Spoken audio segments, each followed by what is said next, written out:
All right, here are 10 tips on how to make the Game Awards better. This review is for 2024, okay?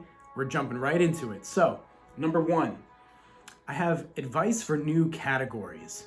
Some of the categories are the most emotional award. I don't know exactly what these categories would be called, but I'm just going to give the idea of what I think that some of them could be.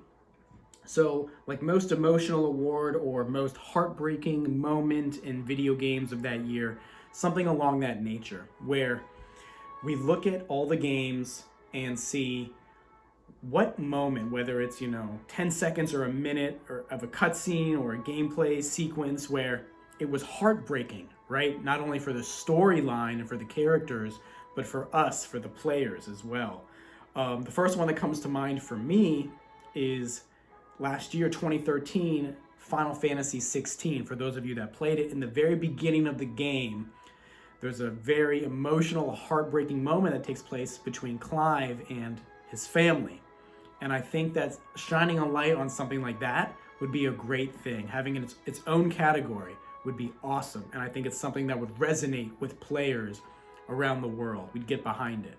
And then it would, perpetuate game developers and publishers to put more of those heartfelt, passionate moments into their games as well. Another category would be best boss fights. Bosses are like one of the coolest parts of video games, in my opinion, and I think a lot of you can agree as well. Jeff, I would say that you agree too. An awesome boss battle full of spectacle and badass move sets and elemental designs and themes and music, putting it all together into a cohesive package, I think is something that is underappreciated and needs to be represented more in the Game Awards. These are aspects of the games that we don't really touch on. So far, the Game Awards, it's been 10 years, it's been like, an overarching shell of what video games are, but really some of these categories that I'm talking about here is going to dive deep into the games themselves, which I think is very important. Another one would be best sidekick, of that year, or best animal. So lots of video games, we all know the main protagonists, but the side characters or the sidekicks and the animals sometimes are the ones who get a lot of love from the fan base. So once again, I think that showing people and making that a spectacle and its own award would be very important. Navi, Midna, Torgal, these are all people. Your pawn from Dragon's Dogma 2. These are all people or Adam from Stellar Blade, the doll from Bloodborne. These are all side characters, Cortana from Halo, that play a crucial role in that for many people and many players, they hold more weight and more connection than even the main character themselves sometimes. I'm sure you can think of a few side characters yourself that you really resonated with, that you loved. So I think a sidekick, award would be fantastic.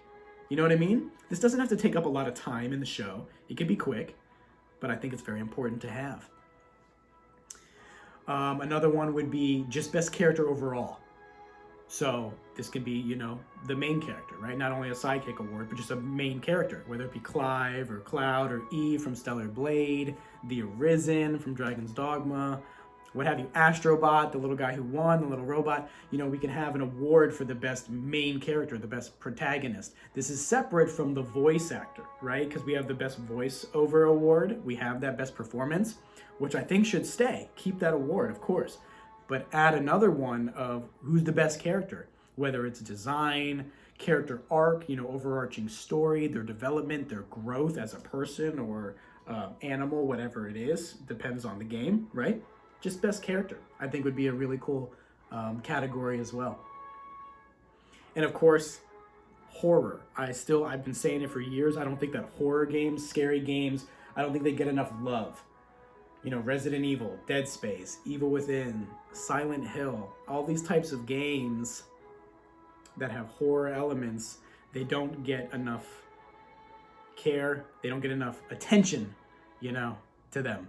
And I think having a horror category would make video game developers and publishers push more towards making scary games. The Callisto Protocol, oh my god, the most underrated horror game that I've ever played.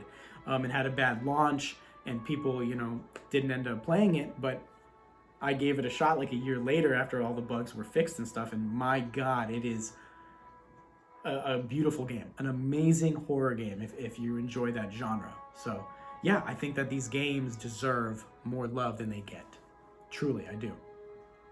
And then this one's an interesting one, not so much about video games themselves, but this is about a category for small content creators. I think everyone, if you ask the public and ask the general population and audience, we don't need to be, advertising for the millionaire streamers, for people who already have so much money that are so successful. They don't need the help. They don't need the advertisement. They don't need the shout outs.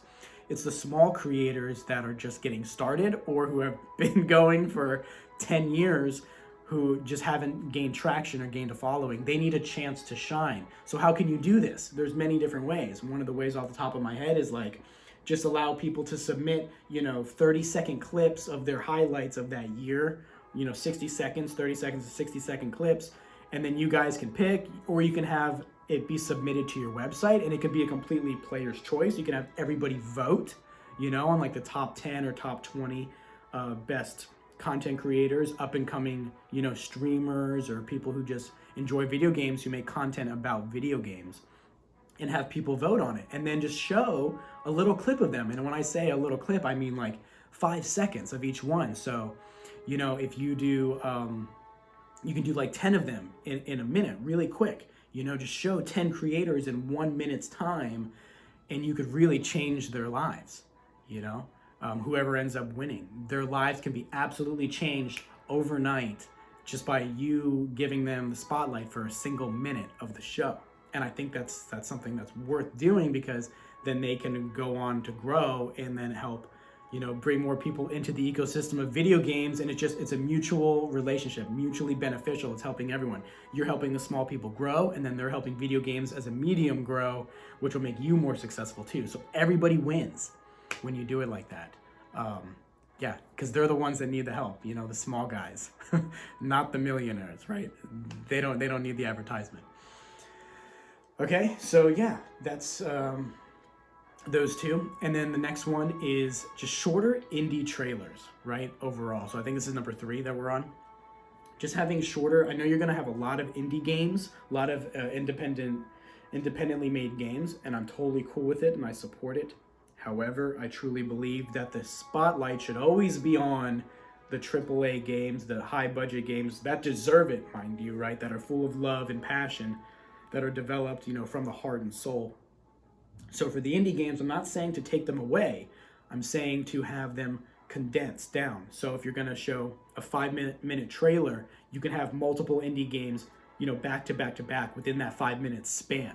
You see what I'm saying? So you're still showing the same amount of games or more. You could even advertise for more games, but just shorten down their length, maybe 10, 20, 30-second trailers of those indie games versus spending 1 to 2 minutes on each game.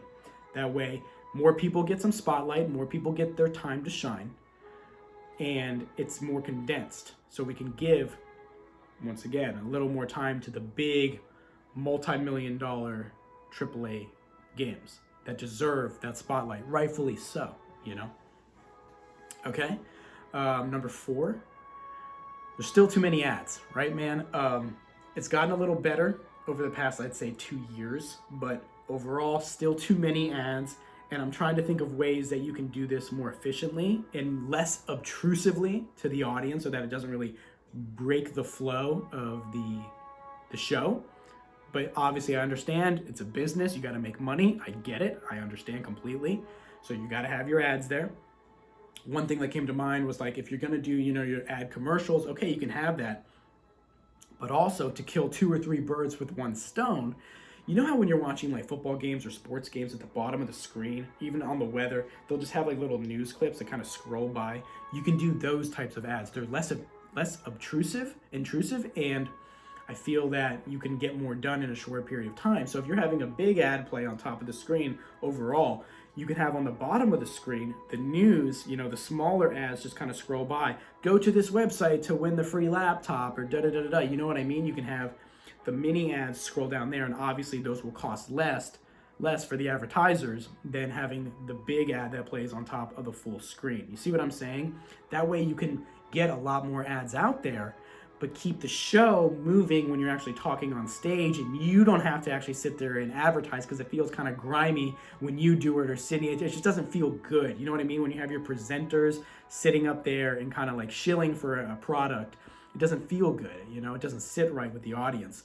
If you're going to do the ads, kind of keep them separate from the show and condense them together, right? Put the ads kind of together where you're stacking them. Like I said, the big ad on top and then the little ones on the bottom. That way you can keep the show feeling more, ad-free and for the players, for the gamers. I think that would really help. Obviously, you can brainstorm with your team. I'm just one guy coming up off the top of my head. You guys can brainstorm, I'm sure, even better ideas along with that one to figure it out, But overall, I think just a little less ads, especially like in the show itself. Because ads are getting out of hand, man, just like all over the internet. They're just getting out of hand. I think we can all agree on that. It's ridiculous. It's ridiculous. Okay, number 5, have more gameplay inside of all the CGI trailers. Like, I understand you're gonna have CGI trailers. It's part and parcel for the show and the way game development goes. But just like I always say, man, a little goes a long way. So even just 5 seconds, a few seconds of gameplay means so much to us players. Just a couple seconds inside of the trailers, even if the whole thing is CGI, 99%, just the last few seconds are just gameplay. It really means a lot to us, to show that the developers have something and they're executing on their vision in some way, versus just this way out there type of game that it looks so cool in the trailer, and then the gameplay ends up being nothing like what the trailer was showing or promising us. You know what I mean? So just a little bit of gameplay goes a long way. All right, number 6. I think the music segments are a little too long, just a little bit. So I understand you want to play the music, and the orchestra is amazing, and the live performances are great. But instead of playing like a whole song that's 3 to 4 minutes, I think cutting it down to about 2 minutes I think would be a great sweet spot. So whatever song that an artist is going to play, let's say they want to play like their full song, tell them like we want to just have more of a condensed version of the song. Make it be 1.5 minutes to 2.5 minutes where you're getting all the main beats, instead of doing the chorus twice, you're just going to do the chorus once, something like that. I think that kind of breaks up the pace, and I don't have the data. You guys do. You can look at your data and see what do the viewers do during that time frame when you're playing those songs. I would imagine there's a little bit of dip in viewership, and if you could see attention, I don't think you can, but if you could, I think that you would see the attention kind of drops off when you're playing the long songs. So I'm not saying to get rid of the songs. Please don't misunderstand me, Jeff. Just shorten them down when you do them for the artists that come on to play. Just keep them short and sweet. You want us to be wanting more. You know what I mean? Like, you want us to be wanting more when the artist leaves the stage, versus everyone's like, okay, like this song has gone on for too long. When's it gonna end? Come on, let's get back to the show. You don't want the audience to feel that. You want the audience to say, oh my God, that was so good. It was only 45 seconds. I wish we got a full song of it. I really want to go check it out now. And then they go see, the artist, their website and their social media and stuff like that. So to shorten down those songs a little bit. All right, number 7. I said this last year. I said a lot of these last year. I'm just going to keep reiterating them because I truly believe that these are important. The awards presenters, or the awards speech givers, whoever goes up to accept the awards, you absolutely, to me, there's no question about this. You have to have captions on the bottom telling us, the audience, who these people are. So when Astrobot goes up, or Wukong, Black Myth, Final Fantasy, when anyone goes up on the stage, you know who they are, right? I'm sure you give out invitations to these people and you know their names, you know what company they work for, and their title. We don't.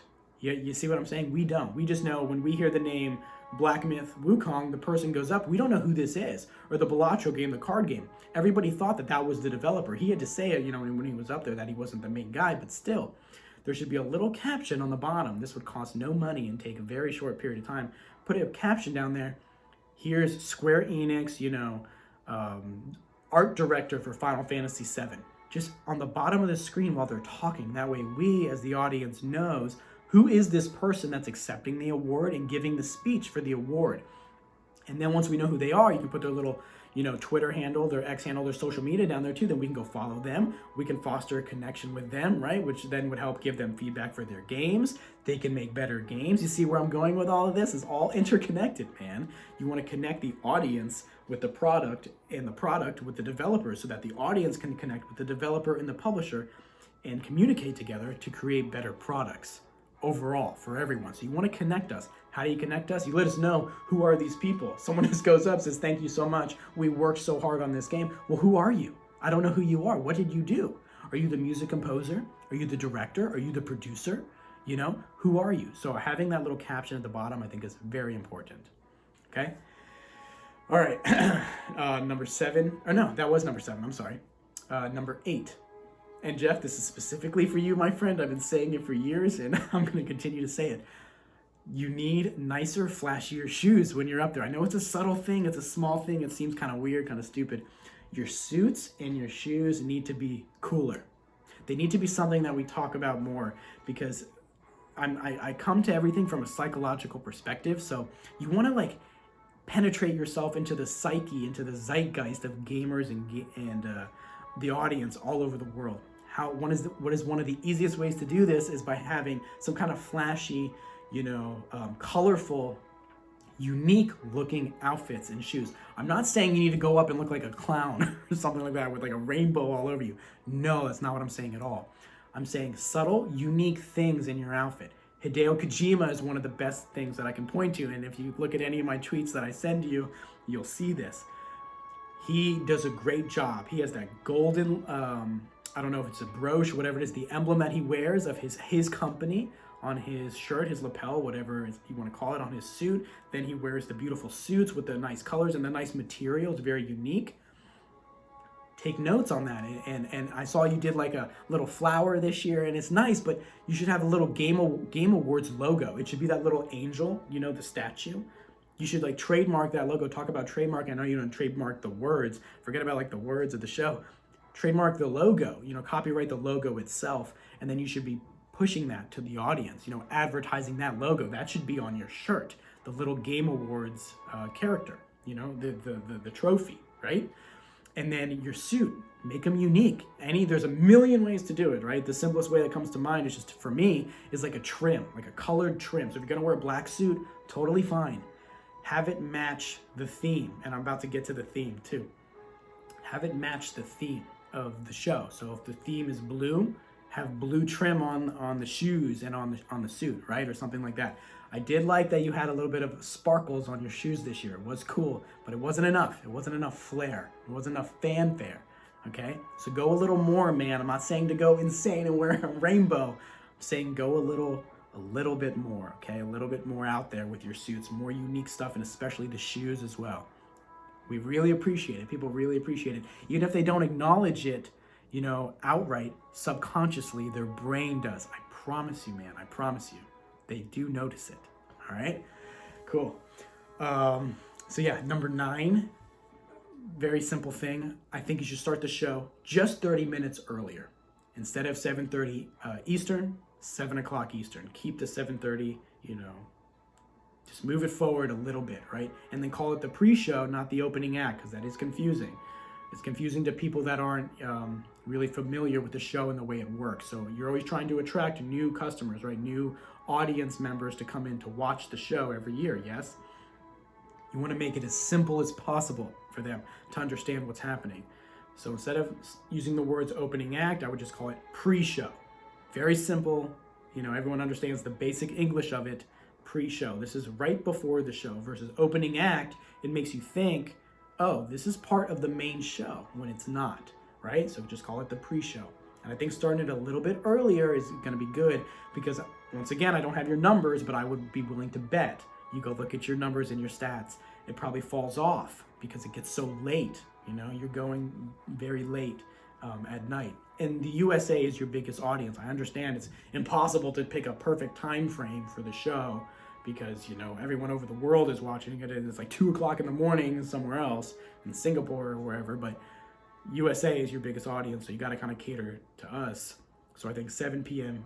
Eastern, 4 p.m. Pacific, I think would be a great sweet spot to where it's like people are getting off work, people are home, and then it doesn't run too late.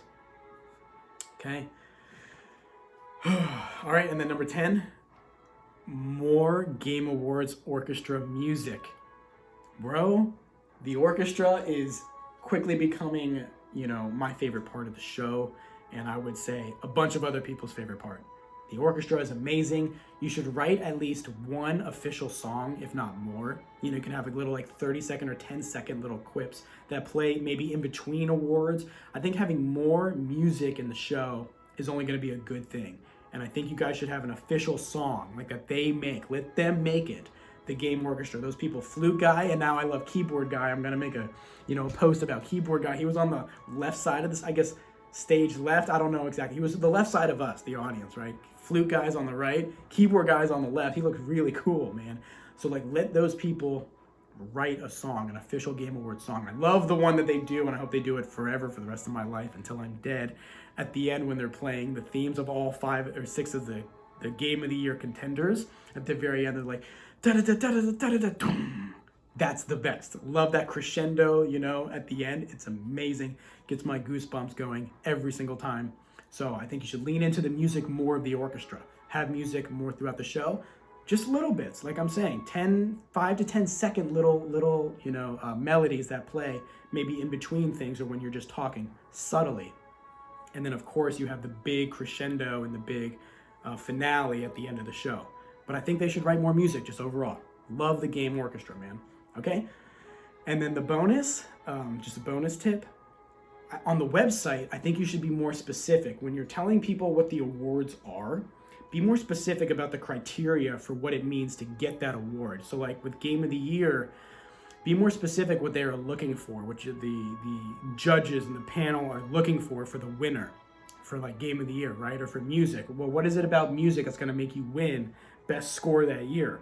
Kind of get more details there. Is it the most unique music we're looking for? Because you can be really unique and the music can be absolutely trash. It can be garbage. So just because you're unique doesn't mean it's good. You know what I mean? So you should really incorporate the details as to what is required in order to win each award. So have that description on your website be updated so people really understand this is what the judges are looking for in order to win X award, okay? So the music, it needs to be not only unique, but it needs to flow well, have unique melodies, varied instruments. It has to fit the storyline and have different moods and different tonal shifts, something like that. Have that be the description. And then for Game of the Year, have more detailed descriptions as well, because does the story matter in Game of the Year? Because if so, why would Final Fantasy or Wukong not have won Black Myth this year versus Astro Bot? I didn't play it, but my understanding is the story isn't that in depth. You know what I mean? It's no Last of Us or the lore of Elden Ring. It doesn't have that depth. It had great gameplay, great graphics, and sound design, but the music, it wasn't Final Fantasy or Stellar Blade or anything like that, you see? And the story, I don't think, right, was up there with those other games as well. So I think you need to really be specific on what they are looking for Game of the Year, because when you go through and you look at criteria, well, what does it mean to win Game of the Year? Maybe Astro Bot shouldn't have won when you really go through the criteria, versus it just being more of a subjective thing, we liked it because it was fun and it was awesome. I think having objective bullet points that need to be hit in order to win certain awards is very important, okay? All right, so then I just have some good things, some feedback about things that were really awesome, okay? The stage. Love how you guys do the stage. The themes, I think, is very important to keep going forward. Lean into it even more. Go even heavier with the themes of the stages. So not only should you do colors, but actual themes, maybe a forest theme, an ocean theme, a space theme one year. All different years you have one theme that is just underpinning the entire show. You see what I mean? And that way, once again, this is all about psychology and the zeitgeist. Looking back in time or forward in time, people can be excited about the future or reminisce on the past. Oh yeah, that was 2025. That show was ocean themed, so it was all blue flowing water and lights, and it looked really, oceanic and things like that, right? Aquatic. versus 2026 is a space theme. It's all about outer space. You have like galaxies and stars and supernovas and black holes, and then try to incorporate that theme throughout the show, not only in the presentations themselves, but in your outfits, which brings me to another point. I think it'd be really cool if you're going to keep Sydney Goodman, which is totally cool. She's great. Maybe a little bit of matching between the two of you with your outfits, you know, whether it's like same earrings or a necklace you both wear, or jewelry or bracelet, whatever, or the same color scheme. Just little tiny things like that, I really think would go a long way. Having her incorporated on the main stage, I think would be really cool too. It doesn't have to be all the time because, you know, she does do really well. She's on the side giving the pre-show. That's awesome. But seeing you two together with like any kind of matching outfits or anything like that, I think would be really awesome, man. It'd be really cool. Okay, so what's next? Oh yeah, keeping the theater full. So do whatever it takes, man. Keep that theater full. Keep every single seat filled, especially for us in the virtual audience, the online audience, even to trick us. When you're showing, when the cameras show, I remember years ago, it would show like the theater and like more than half the seats were empty. And that just doesn't feel good to us, the viewer. We want to feel that like we're part of a community. We want to feel that it is packed to the brim. So do whatever it takes to fill up every single seat. And if you can't, position people in a way that where at least the audience online, when we see it, the cameras, it looks to us like everything is filled up. We want to feel that homey connection, community feeling, right? That this whole place is filled to the brim with people that have the same passion and love that we do. It feels good. It feels good in the brain, you know, to have everything filled up like that. So do whatever it takes to keep it filled up. Next one, great job. These are your achievements of this year, right? Great job cutting down the esports awards. I think you had 5 or 6 last year. Now you just, I think, had 1. So that's great. Keep the 1 esports award. Totally cool. And just move on after that, because it is not that, you know, not that important compared to the other things that I had mentioned earlier. Now, this next one I really love, and we need, the gaming industry, the world needs more of this. Lean more into the jokes. Lean more, and when I say jokes, I don't mean like when the people are up there and they just tell a joke or a pun in the mic. No, I'm not talking about that. I'm talking about like the Helldivers 2 guy who came out in costume and in character and didn't break character at all when he was talking. That type of stuff was hilarious and is awesome, man. It had me cracking up. And the other one where the guy came out and it was black and white, like a TV show, and he's doing a monologue like, I wished I was home, but I was at the Game Awards giving this award, you know, to Best Developer, da-da-da-da-da. Little did I know that this was gonna be a pivotal moment. I love that kind of stuff, the black and white monologue over the voice acting. It was incredible. So lean more into those skits. I cannot stress it enough. Nothing replaces live presentations with a live audience. I don't care if you have the best Nintendo Direct, PlayStation Showcase, Xbox Showcase, it means nothing to me. It could be the most perfectly edited thing in the world with the best transitions and AI generated this and that. It means nothing compared to having real humans sitting in their seats watching another human give a presentation, acting, doing a skit, something like that, where funny things happen, mistakes are made, funny moments occur. That will always supersede the best edited video, and I will die on that hill my entire life. So having live audience performances are the best. They are the best. Lean into it more, please. Forget about the little jokes where they just talk in the microphone. No, I'm talking about the skits and those funny moments where the people come in character, dressed up. It's great. We need more of that. Everything's becoming so bland and boring in this world. Having those moments of levity, they mean so much, man. They mean so much.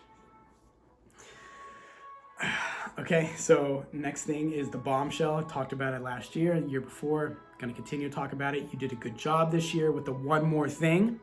Every single show needs a one more thing. I firmly believe it. You go through the show and you say, okay, this is the last announcement, and that thing's really cool, right? It's a really cool thing, like a level like 7 or 8. And then after that, it's like, okay, thanks for coming, guys. We're about to announce the game of the year. but, you know, then the screen goes black, whatever. There's one more thing. And then that thing's the 9 or 10 out of 10 announcement, right? Like the Naughty Dog Intergalactic type of deal. Love it, and every single show needs it. I hope you never forget it again. I will be here to remind you or to congratulate you every single year that I'm alive. You need to have the one more thing at every show. It is non-negotiable. It's non-negotiable, man. You have to do it, okay? And I do agree that you should do it before the Game of the Year announcement. That's probably the best way to do it. That way you can always have the Game of the Year get its time to shine and get the people to speak and have their moment in the sun. The only exception to that, in my opinion, where you would do the one more thing after the Game of the Year would be something like once in a lifetime type of bombshell. Bigger than the Naughty Dog thing, bigger than, you know, like a 10 out of 10. And the only exception to that, in my opinion, would be something like, it would have to be like 2 announcements in one, kind of like a new console announcement showcasing a blockbuster bombshell game. So it'd be like, oh, by the way, here's Nintendo, here's Reggie Fils-Aimé, you know, or Bowser, and here's the next Nintendo Switch, along with the next Zelda game, with a trailer with some gameplay. Like, it's just so mind-blowing and a huge dopamine rush that people would just absolutely lose their mind. If the announcement isn't on that level, then yes, it should always be before the Game of the Year announcement. And even maybe it should always be before. But if you are going to do it after, if you're ever considering that, talk to your board, right? Talk to everyone. Make sure you get the approval, by the way, of everyone who's nominated for Game of the Year. Like, let them know, hey, we have another announcement this year, and if we think it's really huge news for gamers, is it okay with all 6 of you, right, the nominees, if we do the announcement after you give your acceptance speech? So make sure you have their consent, right, if you're going to do this. And then it would have to be something, like I said, the next Nintendo showcasing Zelda, right? It would have to be that big of a thing, you know, or the next Steam Deck showcasing Half-Life 3, right? If it's not that big, then okay, put it before the Game of the Year announcement. All right, almost done, I promise. This goes forward to the Games Fest. Bring this same energy and love and passion into the Summer Games Fest. I remember you used to do like 2 weeks of Summer Games Fest, and I've always said it, and I'll continue to say it. That's way too long, man. Nobody wants to be dealing with small drip-fed announcements for 2 weeks. It's boring, we lose interest, we got lives going on. No, it needs to be like E3. Summer Games Fest should be like E3 2.0. Why E3 died? I just think it was mismanagement. I definitely think the demand is there. You can look at the numbers of all the presentations that happened in June. Millions of people watched, so the demand is clearly there, but the supply just doesn't exist, and the people that were running the supply were absolute idiots. So it's up to you now, right? The mantle has fallen onto your shoulders solely, so you got to do something with it. You got to go in, you know, it's up to you. 1 to 3 days with blockbuster of major announcements, right? And, you know, I don't know what you have to do. You got to get Nintendo, Sony, and Microsoft. You got to get them all there. Ubisoft, well, maybe not them anymore, but you know what I'm trying to say. You got to get the big boys to come to your show in some way. Otherwise, it's just going to be, you don't want it to be just like this half-ass thing that no one really talks about. You know what I mean? You want it to be big, and you want to be able to connect it to the December Game Awards every year and have there be like a through line, right? A string that connects them, a psychological string that connects people's minds from Summer Games Fest to December's Game Awards every single year. Very important. So it's up to you. E3 2.0. If anyone can do it, man, it's you. You have the platform to do it. I don't have the platform. I'd love to do it or help you, but I'm just some guy, right? So yeah, 1 to 3 days max. Keep it short, sweet, and to the point, man, with those presentations. Live demos, right? Have actual demos like E3 used to be. Have the developers come up there with their controller and talk about the game and give the presentations with the demos. The stuff that they can't really do during the Game Awards, right? You got to separate the shows somehow. You can't just have the same thing copied and pasted twice. No, let it be different. That's where the developers will really come up, talk, and play the games. Give us demos, live demos of their gameplay. And then during the awards in December,